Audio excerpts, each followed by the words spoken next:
Professeur Jean-Pierre Djibou, bonjour. Bonjour. Comment expliquez-vous ces pluies torrentielles qui s'abattent sur les provinces du Tanganyika et du Sud Kivu? Alors, les causes naturelles, quand on prend le lac Tanganyika, c'est un lac de plus de 700 km de long et de 70 de large. C'est pratiquement 35 000 km² de superficie. C'est vraiment l'équivalent d'un État comme la Belgique. Mais ces lacs, ils drainent pratiquement un bassin de plus de 250 000 km² au niveau de 4 pays qui sont concernés, le Burundi, la RDC, la Zambie et la Tanzanie. Alors, parmi les causes naturelles, il faut comprendre qu'à l'allure où va le réchauffement de la partie superficielle du lac, il y avait un risque éventuellement que la température augmente jusqu'à 3 degrés d'ici la fin du siècle. Et plus la température augmente à la surface du lac, on constate que le comportement se fait pratiquement comme un phénomène d'El Niño. Bien sûr que le phénomène se fait dans l'océan, mais il est pratiquement maintenant reflété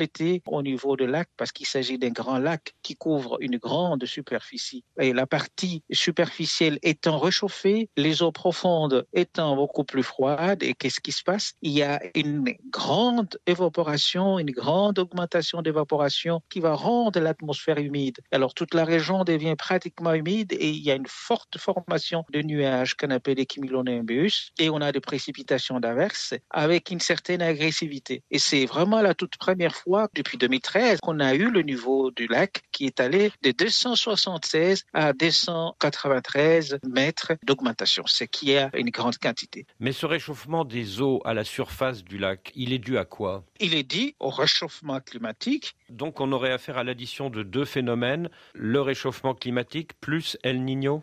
Exactement. Et avec le facteur aggravant que le facteur anthropique, la déforestation. Et la surpopulation sur les berges. La surpopulation et l'aménagement anarchique de terrain, l'occupation anarchique du bassin du lac. Donc le phénomène El Niño, ce n'est pas simplement dans l'océan Indien, c'est aussi sur le lac Tanganyika. Exactement. Et nous avons aujourd'hui, avec le réchauffement climatique, tout cela qui ont provoqué ces phénomènes El Niño au niveau des lacs, la plupart des lacs africains, mais c'est spécialement les lacs Tanganyika qui devient indicateur pendant ces temps, parce que les études faites nous prouvent qu'il y a quelque chose qui est en train d'être modifié au niveau du comportement en ce qui concerne le cycle de l'eau dans ces lacs-là. Est-ce que le même phénomène se produit au niveau du lac Victoria, plus au nord? Exactement, ça s'est fait de la même manière. Alors ce phénomène El Niño sur le lac Tanganyika, est-ce qu'il s'est déjà produit au 19e siècle ou au 20e siècle? Oui, au XVIIIe siècle, on a connu de fortes inondations au niveau de lac Tanganyika. Même au XXe siècle, on a connu. Mais là, nous avons une particularité parce que les niveaux d'eau, par rapport aux mesures qui sont déjà connues pendant une grande période, mais les niveaux, il est beaucoup plus élevé pendant cette période parce qu'on est arrivé vraiment à 793 mètres, et ce qui est très élevé au niveau de la quantité d'eau qui a été augmentée. 793 mètres. Oui. Et ça, c'est un niveau exceptionnel. C'est un niveau exceptionnel, oui. Et avant, le bassin du lac Tanganyika n'était pas un bassin aménagé. C'est là qu'interviennent maintenant des causes anthropiques. Actuellement, c'est un bassin qui a été loti, aménagé, où il y a de constructions, où il y a de villes, où il y a de maisons, où il y a de routes, où il y a des cultures, alors qu'il s'agit d'un lit. Mais malheureusement, ces lits ont été aménagés de manière pratiquement anarchique, sans respecter les normes au niveau de l'environnement. C'est pourquoi on a des catastrophes qui sont liées aux activités anthropiques. Alors, lors de la précédente montée des eaux du lac Tanganyika en 2021, Madame la ministre de l'Environnement, Eve Bazaïba, dénonçait déjà l'occupation anarchique des berges du lac et des rivières. Est-ce que des mesures ont été prises depuis 3 ans? Non, aucune mesure. Normalement, dans des situations comme ça, on est censé prendre des mesures draconiennes parce qu'il y avait déjà un avertissement il y a plus de 10 ans, un avertissement sur le réchauffement superficiel des eaux du lac Tanganyika lié au réchauffement climatique avec les risques éventuels des inondations extrêmes. Mais malheureusement, aucune mesure n'a été prise à ces niveaux-là. Et par ailleurs, la construction de digues avait été annoncée ces dernières années pour limiter la montée des eaux. Est-ce que ces digues ont été construites?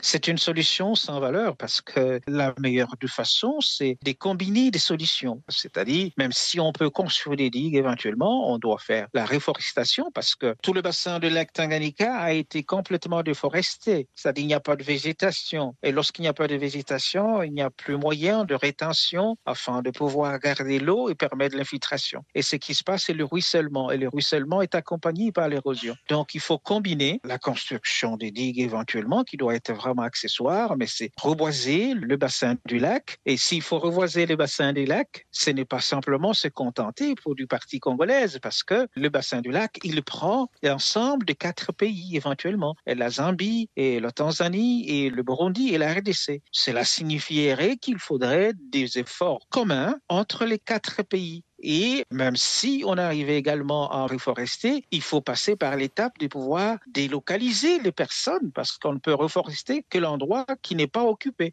Or, tout le bassin, plus de 60%, il est pratiquement aménagé. Alors, il faudrait arriver à délocaliser les personnes avant de pouvoir faire le reboisement. Mais pour déménager ces populations, il faut leur trouver de nouveaux emplacements et ça, c'est très difficile, j'imagine. Évidemment, c'est un autre aspect. Il y a quand même tant d'espace pour essayer de délocaliser les populations et mettre à l'abri. Je crois que le 4 pays éventuellement, que ce soit la RDC, a suffisamment d'espace pour ce genre de choses. Parce que ces catastrophes ont créé beaucoup de conséquences. Il y a eu beaucoup de morts par inondation, que ce soit à Kalemi, que ce soit à Ouvira, que ce soit à Kigoma, donc à Fizi, et donc à Ouvira plutôt, on a eu énormément de morts.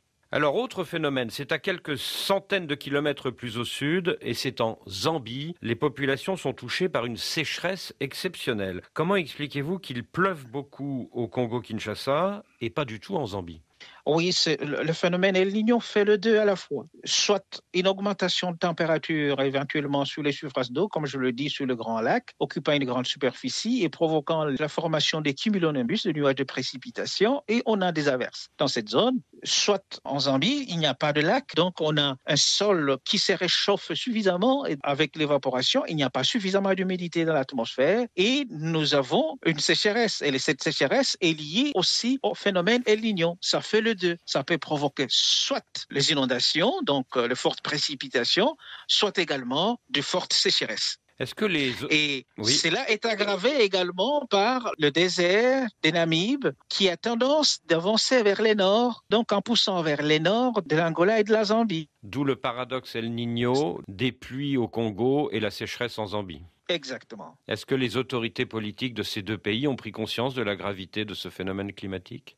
Non, ça c'est un autre aspect parce que en Zambie, nous avons vu quand même, ils sont en train de réfléchir en ce qui concerne les conséquences sur le plan de sécurité alimentaire, sur le plan de santé, parce que plus il fait chaud, plus il y a aussi la prolifération de nouvelles maladies qui sont liées à des pandémies, donc liées à des virus qui ont tendance à vouloir muter génétiquement et à s'adapter à des conditions beaucoup plus extrêmes. Et là, au moins, ils réfléchissent sur la sécurité sanitaire et la sécurité alimentaire. Bon, pas de manière aussi poussée. En RDC, on constate, en fait. Nous avons l'impression qu'on en parle et finalement, on a des bonnes intentions et ça s'arrête là. Il n'y a jamais eu de suivi. Professeur Jean-Pierre Djibou, merci.